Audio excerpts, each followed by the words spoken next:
Hey up lads and lasses, Danfire here, back again with some more Infinite Lagrange. And as promised, we are looking at the carriers. We're doing this due to the fact that in the ranking series that I've currently got going, all of them are rank B. And that is completely and utterly due to the fact that it's completely dependent on what fighters you have unlocked, what corvettes you have unlocked, etc.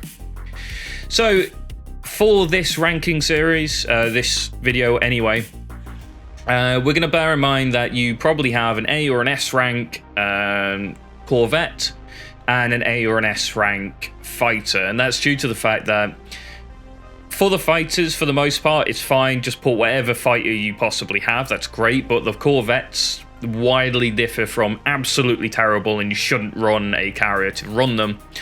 And the top ones being, definitely try and run them if you want to run carriers within your fleet.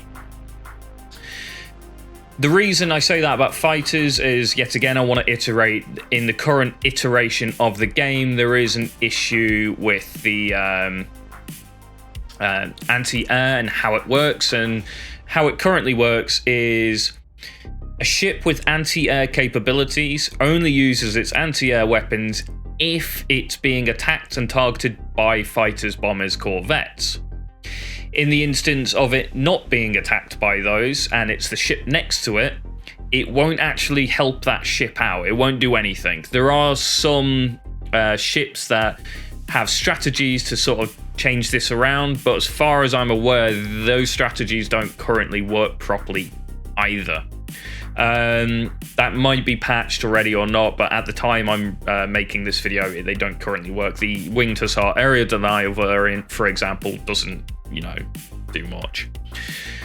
So, that being said, I've got these set up, so we're going to go into the destroyers, and then we're going to do the cruisers, and then we are looking at the carriers. I'm not including the battle cruisers, which do have subsystems available to them, to be able to have fighters and have corvettes with them. But I want to keep the battle cruisers for separate videos because the way you fit them out is very, very different to pretty much everything here. The Solar Whale and the CV3000 that I've got in here are at base variant, so no extra subsystems, just the base variant, because again, things can really change them up and the way you play them and what they are intended for. In the current, the base iteration, they are intended as just flat out carriers, so it makes sense to include them in this list. I have also included the Jaeger in this list, which would be one of the first times you get to see it in the game. If you're not in Phase 2, and that's due to the fact that it's a Phase 2 only ship, so you need to be in Phase 2 to have the potential to unlock it. Without further ado, don't forget to like, comment, and subscribe. It does help me out, and the algorithm on YouTube loves it. So please bear that in mind. I'm at like 85% unsubscribed at the moment, so yeah, please do drop a sub. It really does help out. So we're going to go into the destroyers first. We have the AC-721. Now, I've ranked this before, like the base variant at D rank, or, well, situational at least, and that's due to the fact that it's a pretty situational ship. It's great in your mining fleets, but it's a terrible DPS fleet. However, the aircraft variant, which you do get, I believe, is one of the best destroyers in the carrier role. That is due to the fact that it can quite easily, it takes 3 corvettes, right? Which is quite a lot. You can have 3 Nebula Chasers on here, 3 Red Beasts, and they bring so much damage potential in, even at a destroyer level, even on only just 3 of them, that it is easily one of the top carriers at the destroyer class. So we're going to rank this at A rank, definitely up there, definitely one of the best. Something to bear in mind is when a variant of a ship, or if it is a carrier in the first place, it generally has a lower DPS damage DPM than other ships of its class, and that's due to the fact that it doesn't take into account its fighters and doesn't take into account possible corvettes and stuff that it can take. you'll see this now, and they tend to lose something. So we have the Guardian. Now, the Guardian is S rank at a healing ship because healing is at a premium within the game. Healing does fall off late game a little bit, though. It can't keep up with a lot of the big damage numbers that can potentially come out of fleets, but mid-game, early game, very, very strong. So the Guardian loses its UAV capacity. Its healing UAVs, the thing that makes it S rank, and it only gains the ability to take in 2 corvettes. It has a slightly better weapon system than the AC-721, but the fact that it's an entire corvette down just leaves it in a really bad position. You're better off running the AC-721s in the destroyer slot if you want to bring corvettes in. So it is D-ranked. Likewise, the Tundra only brings 2 medium fighter bays in, and that just puts it again into a bad situation. And you should probably be running a Ceres instead. It doesn't gain any benefit from having it, well, it only loses more than it gains from bringing in fighters. So again, this is also a D rank variant. We then have a look at the Ceres. Now, this is the premium slot for fighters at destroyer rank, and this is bringing 2 fighter bays in. I personally think it should be 3 because of the type of ship it is, and its baseline is that carrier ship and support. So I think it should actually have 3, but currently only has 2. But it is flat out better using this over the Tundra, and it's due to the fact that you're not giving anything up to potentially run this. So I actually find this slightly better than the Tundra. So I definitely B rank this one. We then move. So while editing, I realised I actually forgot the CAS 066 aircraft variant. This loses its artillery, if it's the artillery variant, or it loses its torpedoes to gain the ability to carry only 2 corvettes into battle, which I don't believe is worth it at all. I'd rank this D. So yeah, there is this as well that I accidentally mixed, but I caught it in editing, so I'm just going to slot this in. So there you go, guys. That's the rest, and yeah, back to the rest of the video. We then move into the cruisers, where we have the first up, which is the KCCPV. This is an interesting one because all these cruisers, for the most part, can only bring in medium fighters. With this as the first ship you can bring large fighters in. Just to give you a note, large fighters are things like the Vitas bombers, and the Vitas bombers just do absolutely insane amounts of damage. Now, the fact that it can bring 2 of these in, and they're usually squads of 2, so it brings like 4 in, it makes them really, really strong. And being the first ships that can bring bombers in, can bring a significant change into your fleet design. I think this is definitely an A rank. It's maybe borderline S rank because of it having the ability to bring 2 bombers in, 2 bomber wings in with it. Very, very strong ship. And you mid-game as cruisers, so you know you can get bombers out pretty early, and these bombers will decimate cruisers and anything below very, very quickly. So definitely think about using the KCCPV 2 if you have got the likes of Vitas bombers, Stingrays, and that kind of thing. Very, very strong ship.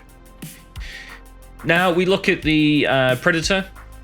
So the first one is the straight up carrier version. It brings 4 medium bays in. Now this is the first true carrier within the game that has its ability to just bring in lots of little fighters in. And this is where it really, really does shine.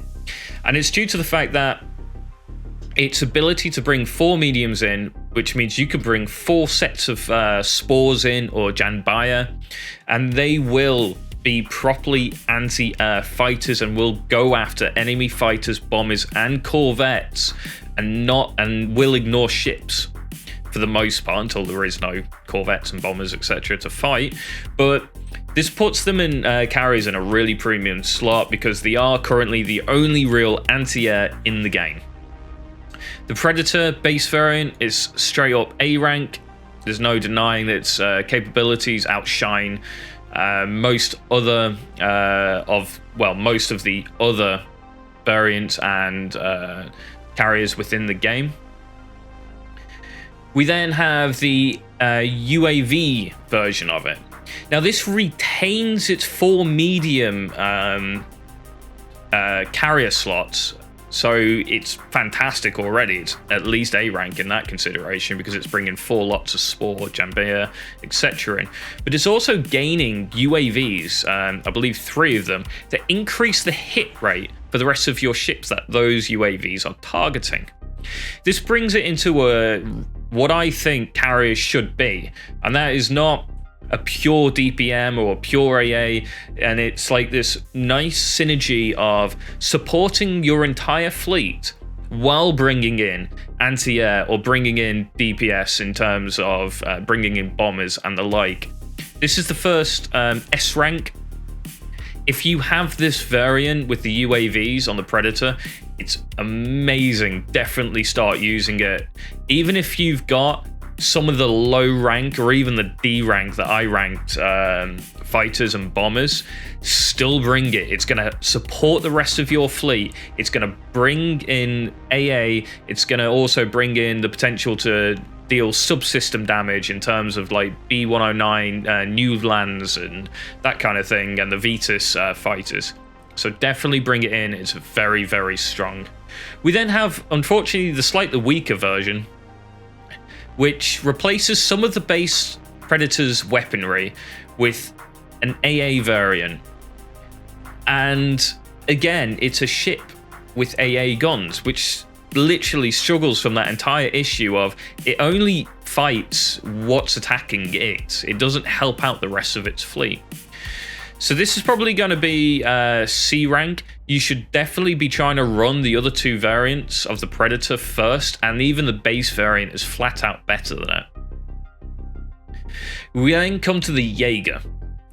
Now the Jaeger is the premium corvette carrier in the cruiser slot.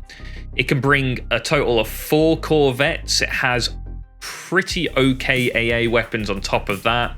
Good health and stuff like that, so it's pretty tanky. And yeah, it brings 4 corvettes, which definitely puts it up in the S tier. If you are bringing corvettes, this is the top ship you can bring, bar obviously the super capitals we'll talk about now.